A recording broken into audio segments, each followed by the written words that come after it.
Hello दोस्तों, राधे राधे आप सभी को। कैसे हैं आप सभी?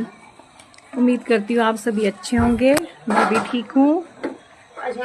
मैं अभी यहाँ बैठी हूँ, धूप सेकने आई थी। यहाँ दुकान मेरी सामने है, तो वहाँ धूप नहीं आती ना, तो मैं ये अम्मा के यहाँ पे आके बैठ जाती हूँ। ये अम्मा चाय भी बनाती हैं बहुत अच्छी। मैंने अभी चाय भी पी है, देख सकते हैं आप, और ये अम्मा को देख सकते हैं आप। और सामने का सीन दिखाती हूँ आपको। सूरज ढल रहा है, सामने का नज़ारा देखिए आप, कितना प्यारा लग रहा है। देखिए वहाँ सामने है मेरी शॉप।